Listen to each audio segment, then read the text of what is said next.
Hey there, folks. This is Andre, the Game Idea Guy, and I'd like to ask you if you could take a moment to head over to my channel sponsor, Dubby, at Dubby.GG. They have a wide assortment of different energy drink powders that you can put in your water if you'd like to avoid soda and high levels of sugar. You can use the code THEGIG for 10% off of your entire order, and it would be helpful to the channel. Thank you very much. Hey there, folks. This is Andre, the Game Idea Guy, and look, you see the title. You already have an understanding, potentially, of what this is about. So let me give you a little bit of backstory, and I'm going to link the inspiration to this particular video in the comments for anybody who would like to follow the trail backwards to what I was saying and to see that people tried to prove me wrong, but were incorrect in what they were trying to prove to me. And it inspired me enough to actually do the research myself. And I want to give credit to Eric A. Dub, or Eric Maverick, as they are known on YouTube, for providing me with all of the pictures of the characters posed. So thank you very much for your assistance. Definitely helped with the video. So, getting beyond that, someone made a post about Astrobot getting into Smash. And I believe I said that Astrobot would have to appear on a Nintendo platform in order to be included in Smash. There are so many people that tried to prove me wrong that ended up proving that they don't know anything about the characters that they supposedly like. And that post kind of blew up a little bit. But it's because I said a thing that people don't agree with. And because they didn't agree with me, they didn't even take the time to research what I said. I mean, I had already known I was pretty much right. But it was always better to go ahead and take time and check. So, the unspoken rules of Smash inclusion for third-party characters. So far, we have had technically 19 characters, but 20 technically. But a couple of them are pairs that you can count as one,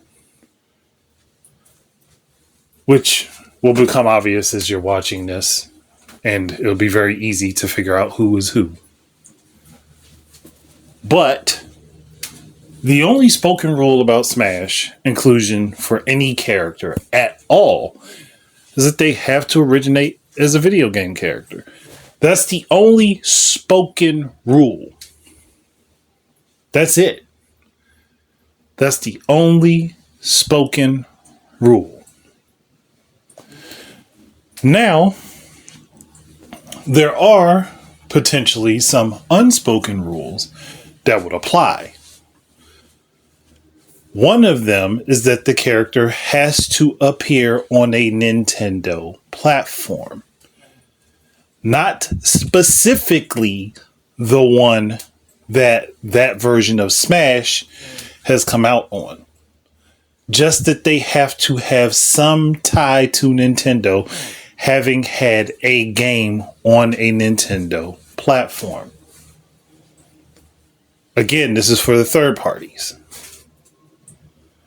Second one is potential, because it's been proven to be true through what I researched. And that would be that the third party character has to be on the platform before they are included in Smash. Again, specifically for third-party characters. Now, this one may not necessarily be true, but it potentially is true because through what I have learned just by going back and checking, because there is one specific character that I thought that they were in Smash before their game was released on the Switch, and I was wrong. Their game was released on the Switch before they ended up being included in Smash by about a year. I was incorrect on that.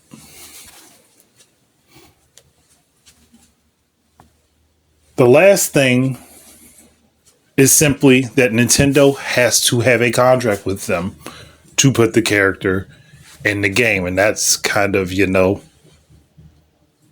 have to say that one. Everyone should know that that's true.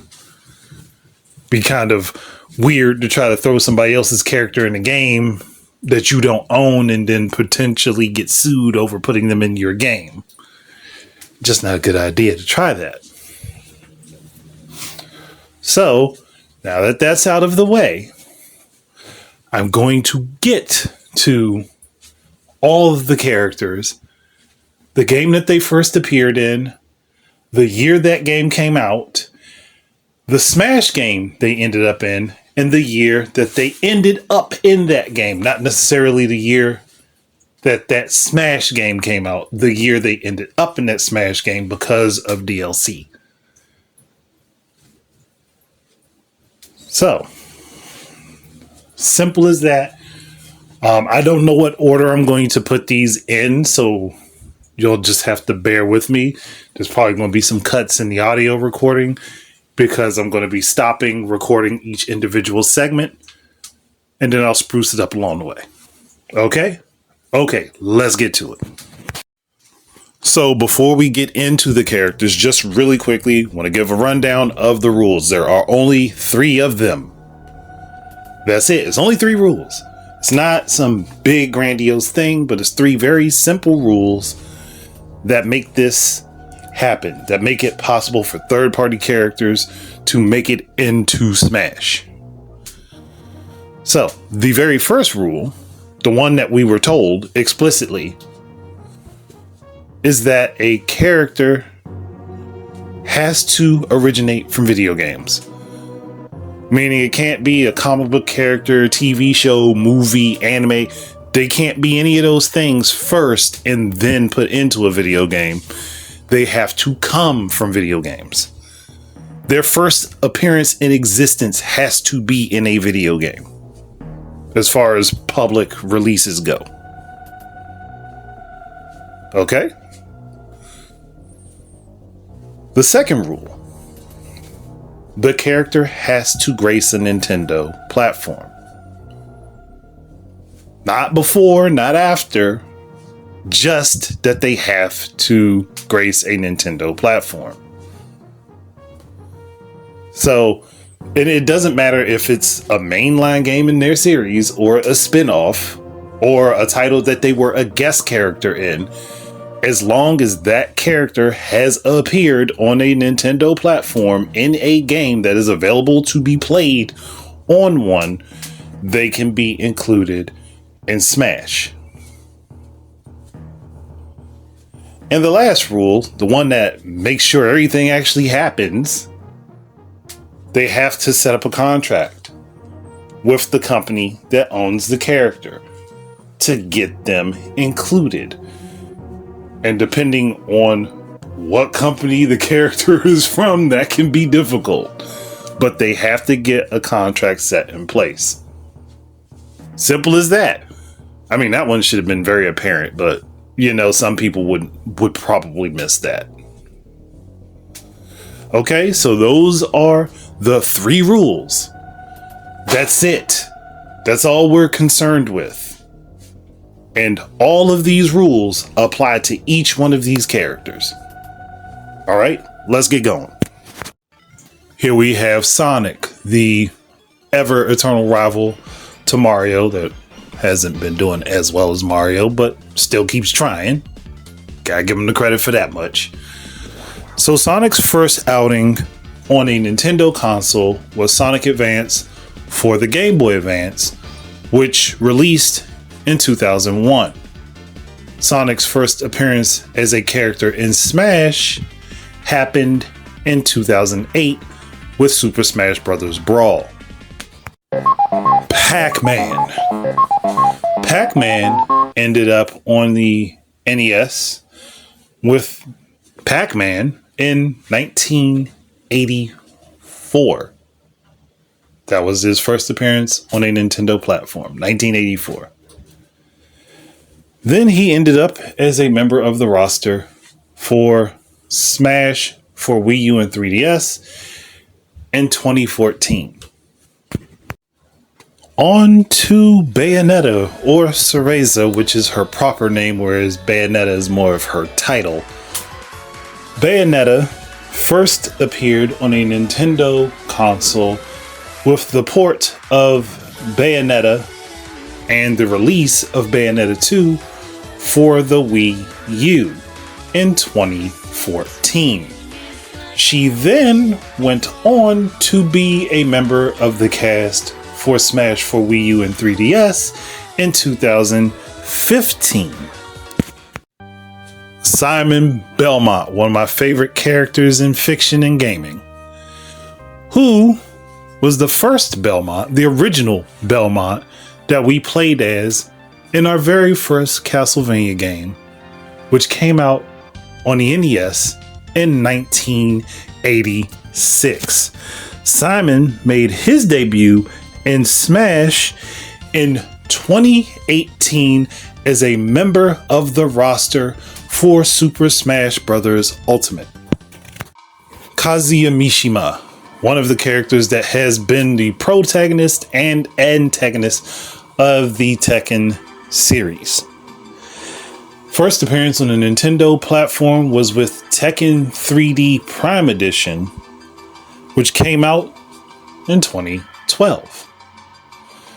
Kazuya's first appearance as a member of the Smash roster comes with Ultimate in 2021. Okay, so this one is Snake. And when I say Snake, it could be any of them because Snake is a concept, much like 007. There can be more than one person that can fulfill that specific role. And each one fulfills that role differently, but they still use the same moniker. It's just going to be a little bit different when it comes down to Snake, because you have Solid Snake, you have Liquid Snake, you have Naked Snake, then you have Big Boss also, which was another Snake. I think actually Big Boss might have been Naked Snake. I'm not up on Metal Gear lore like that, so you'll have to forgive me for that one. But when I say Snake, I'm covering the general purpose of the character, the idea, the concept of the character. That is Snake. Okay? Just to make sure it's clear.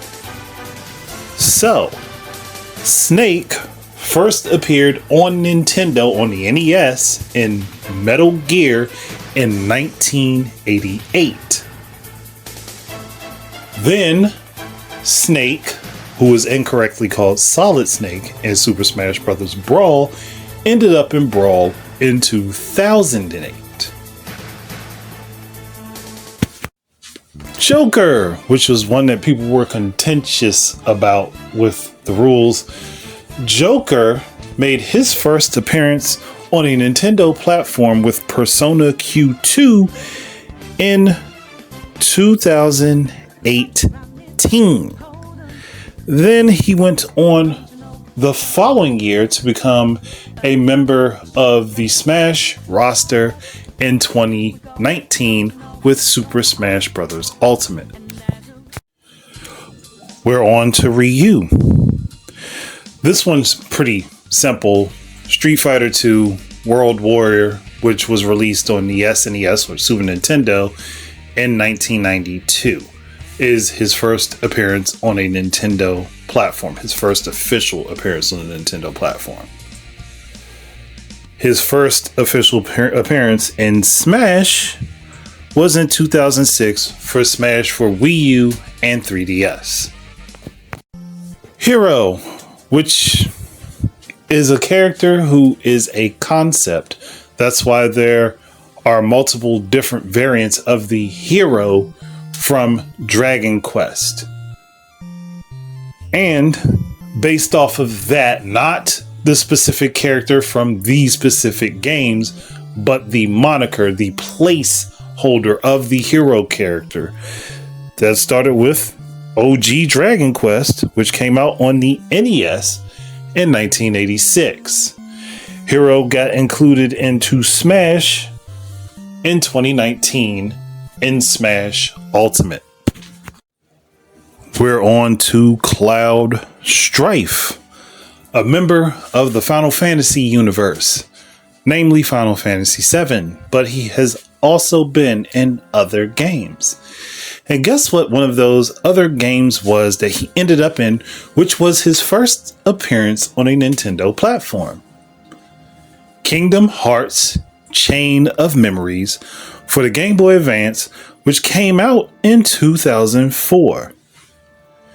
Cloud's first appearance as a cast member for Smash came in 2015 with Smash for Wii U and 3DS. Minecraft Steve and Alex, which count as one character. They're interchangeable.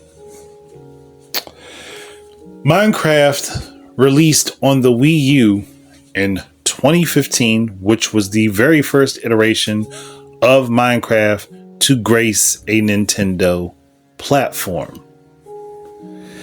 Then Minecraft Steve and Alex went on to become a part of the Smash roster in Super Smash Bros. Ultimate in 2020.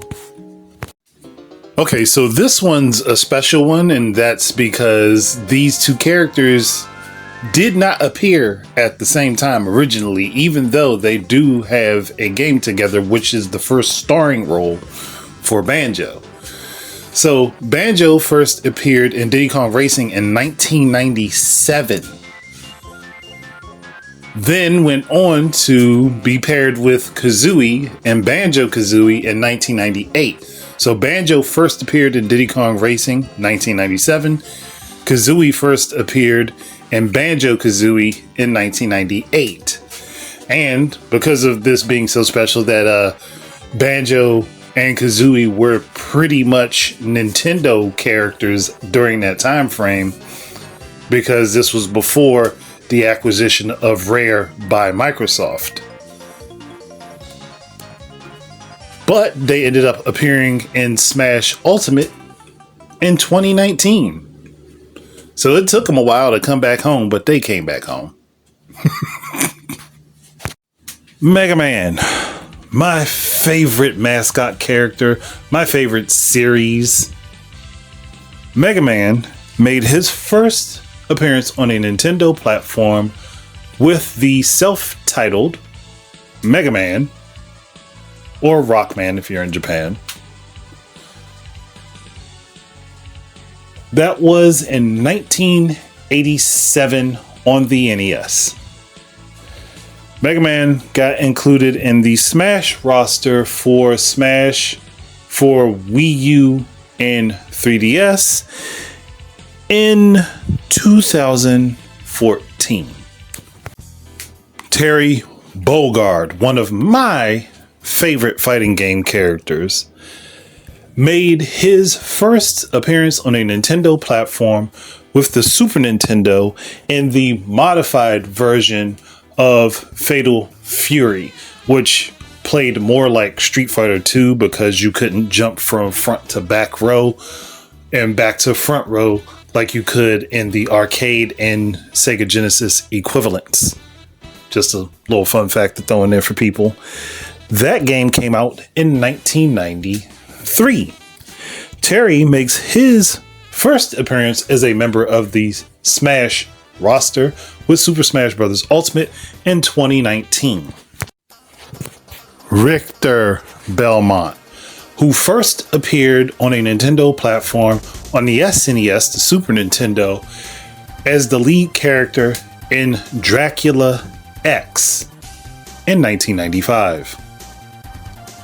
He made his first, potentially last, appearance as a member of the Smash roster with Ultimate in 2018. Sephiroth, the One-Winged Angel. Final Fantasy VII finally arrived on a Nintendo platform in 2019. But Sephiroth's appearance in Smash for Smash Ultimate was 2020. This is the one that I got wrong, where I thought that Smash had included the character before their game reached the platform, I was misinformed. So now I'm letting everybody else know too. That's the correct order of events. Final Fantasy VII came out on the Switch, then Sephiroth ended up in Smash. We're on to Ken Masters, the rival to Ryu from the same series. Ken first made his appearance on a Nintendo platform in Street Fighter II for the Super Nintendo in 1992. Then went on to end up in Smash for his first time, maybe his last, we don't know, in 2018 as a member of the initial cast of Super Smash Bros. Ultimate. Sora, the main lead character for the Kingdom Hearts series, made his first appearance on a Nintendo platform in 2004 with Kingdom Hearts Chain of Memories. Then, to be included in Smash, which was Smash Ultimate, he showed up in 2021. So we're at the end of this video discussion. Again, I don't know what order I'm going to put everybody in. I don't know what character I'm going to start with or what character I'm going to end with. I haven't decided how I'm going to go about organizing the list. But I do hope that this clarifies some things and does prove the generalized rule that many of us believe to be the rules to be true, at least for now. I mean, obviously Nintendo can pivot at any moment. They could decide, hey, we don't necessarily just have to stick to characters that were video game characters first. We could branch out into comic books. We could branch out into anime. We could branch out into movies and TV shows. At some point, they may do that, but the world of gaming is still rather large, and there are many different characters to pull from before that is a necessary option to take. So there's a lot that can be learned from that. And for people who may not have known these things about these characters, now you do. Now you have the facts on these characters. I took the time and went ahead and did the research. And if you want to do the research behind me, you will find that the results are the same. Just putting that out there. If you want to take the time and look, you'll find that the results are the same. Now, there may be some people who get nitpicky because I said NES for stuff that may have just been Famicom. You got to let me go on that one. They're equivalents. They're not exactly the same, but they are equivalents for the different regions. So at that point, you just got to let it go. Famicom and Super Famicom are NES and Super NES for the generalized view from the public. So if you get hung up on that particular detail, just let that one go.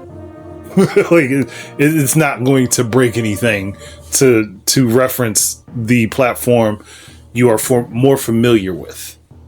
That's all. But I did find this a little bit more enlightening than I thought I would have. I found out I was incorrect on a couple things. Mostly because of timelines, not necessarily because of the notion that I had put out.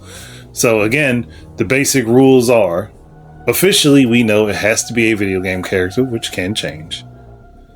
Unofficially, the third-party characters have to grace a Nintendo platform in a game. Simple as that. No two ways about it. They have to grace a Nintendo platform in a game.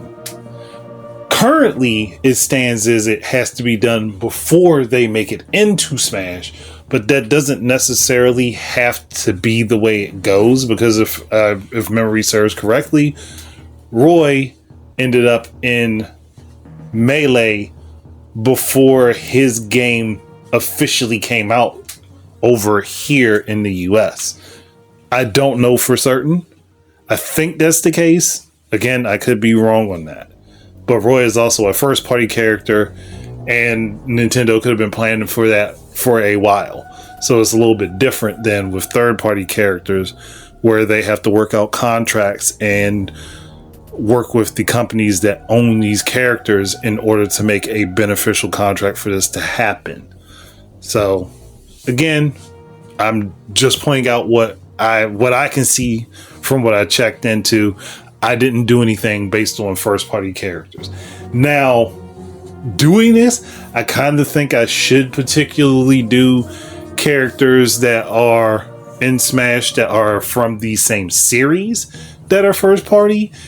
I could do that. It would be interesting to do that, but most of those videos are probably going to be shorter than this because I compiled all of the third party characters together.